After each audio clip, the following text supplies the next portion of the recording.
welcome back to the deep dive. So maybe you've just come from the doctor, get some news about watching your blood sugar, and now you're just staring at your fridge, completely stuck. Yeah, that feeling is super common. Right, and that phrase low-carb diet, it just sounds, I don't know, huge, scary, like you can't eat anything. Exactly. People immediately think, oh no, I have to count every single calorie. And honestly, they often give up before they even start. It feels too big. Totally. So our mission today really is to cut through all that confusion.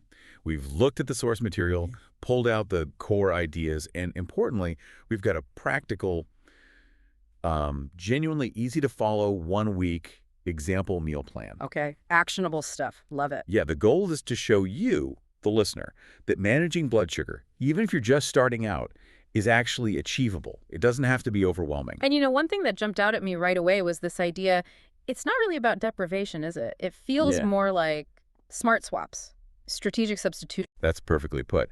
It's not about starving yourself. Yeah. Not at all. It's about understanding why you're making changes. Okay, so let's get into that core philosophy then, because that first fear people have is real, isn't it? Is it just about cutting, feeling hungry all the time? No, absolutely not. Yeah. That's probably the biggest myth we need to bust right now. Yes, the name says low carb, so reducing carbohydrates is, well, central. Uh-huh.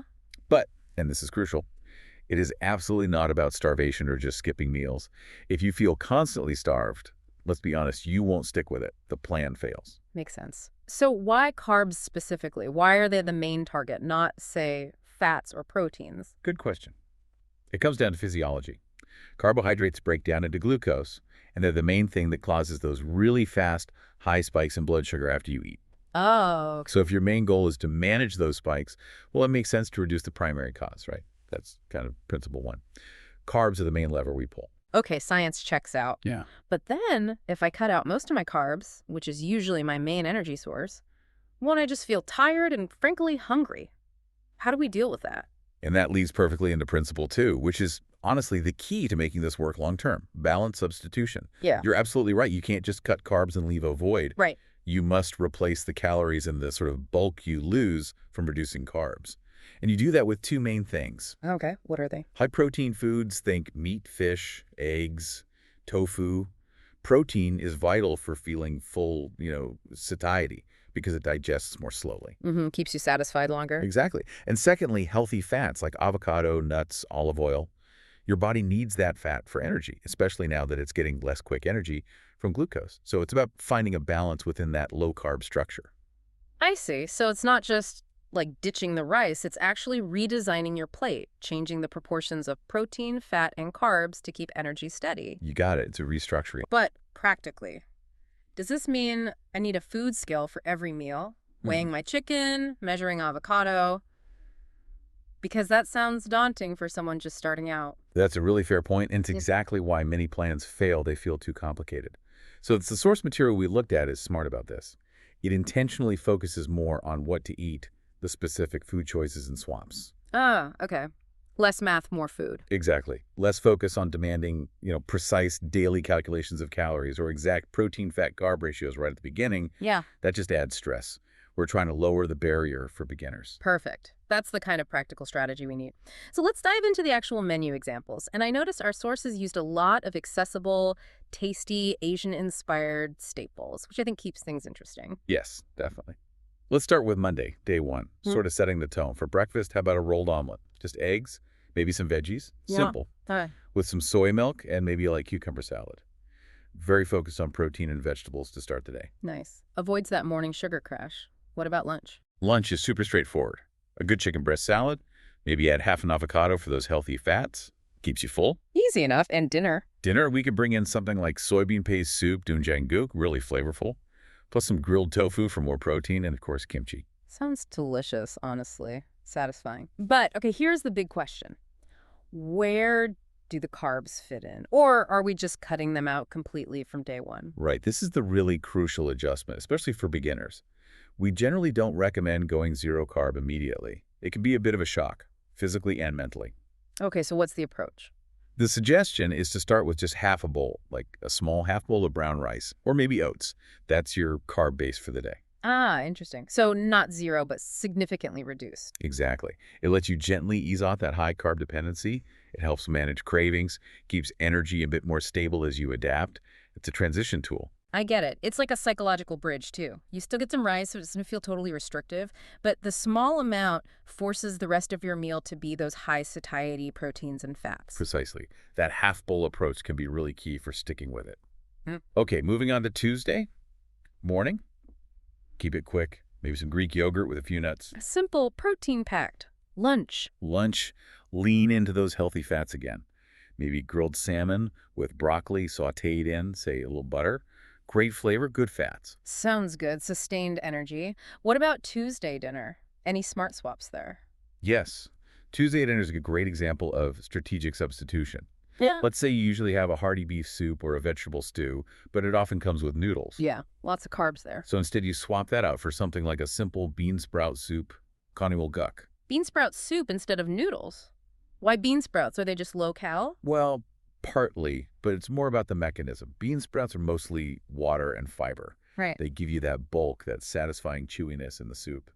Yeah, the texture. But they have a very low glycemic impact. Almost no starch compared to noodles. So you get flavor, you get nutrients, you get that feeling of eating soup, but without the big blood sugar hit. That's the strategy. That makes total sense. You're trading the fast-burning carb for something fibrous and hydrating that fills you up differently. Smart. Exactly. Okay, Wednesday and Thursday. Yeah. You can introduce something like a small steamed sweet potato. Oh, okay. A bit more complex carb. Yeah, paired with a good protein source, like tofu again, or maybe some braised fish. This gives you a bit of that complex carb energy so your body doesn't feel completely deprived, you know? Good balance. And across all these days, is there one, universal rule we need to hammer home? Absolutely. Reduce your sodium intake. Seriously. Yeah, we can't emphasize this enough. Keep the seasoning light. Why is that so critical here? Because high sodium and high blood pressure often go hand in hand with diabetes or prediabetes. They're complicating factors. So actively cutting back on salt makes this whole approach safer and works better overall. You're hitting blood sugar and supporting your cardiovascular health at the same time. That's a really vital safety layer. Okay, that covers the weekdays pretty well. Now, let's tackle the elephant in the room, the weekend.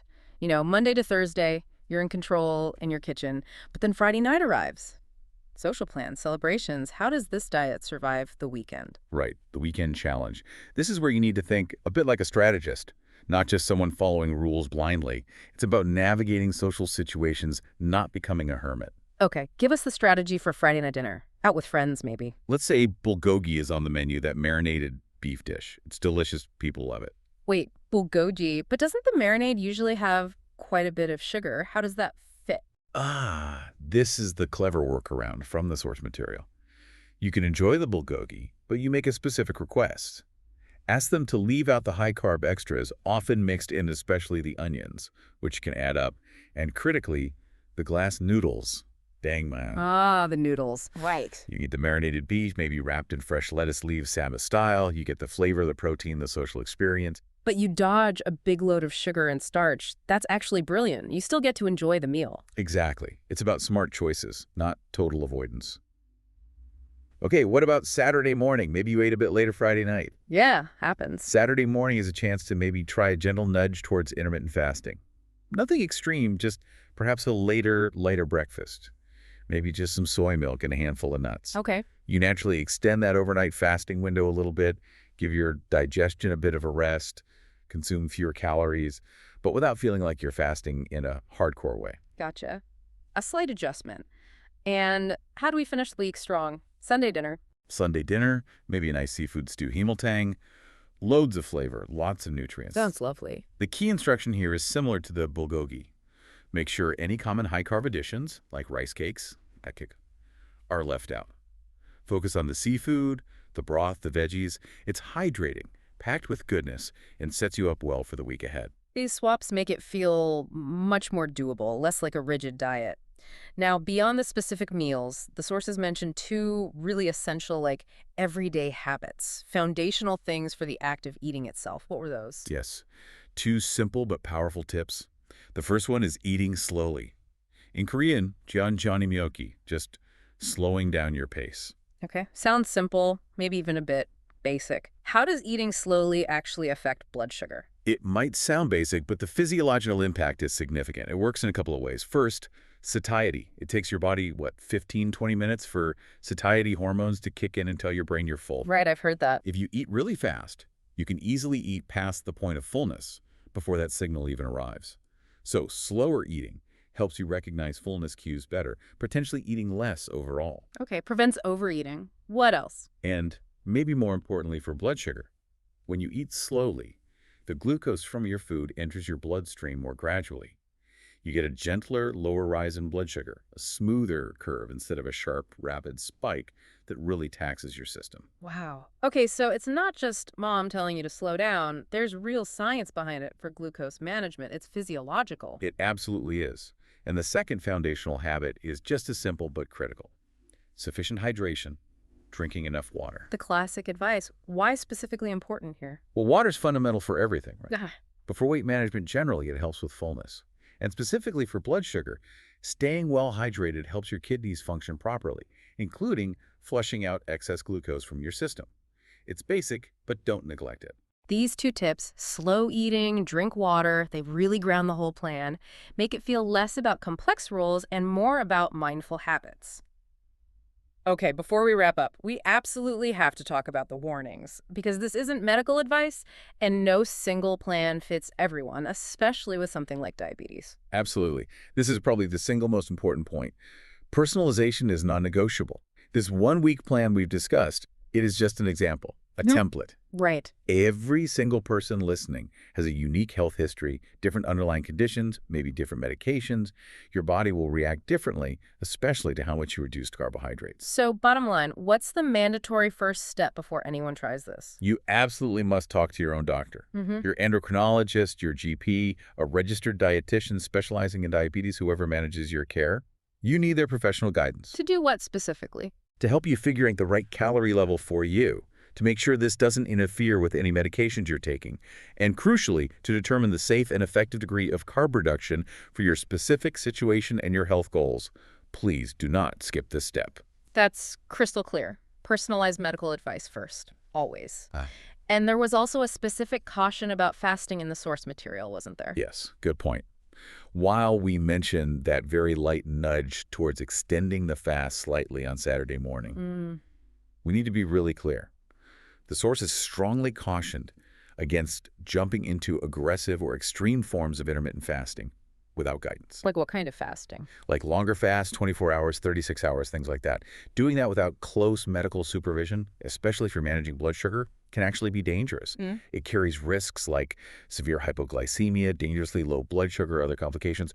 Always, always do that kind of thing under medical oversight. Excellent clarification. Safety first. Okay, so let's recap the big takeaways. We've learned low carb for beginners is really about smart substitution protein and healthy fats for fullness, not just deprivation. Right.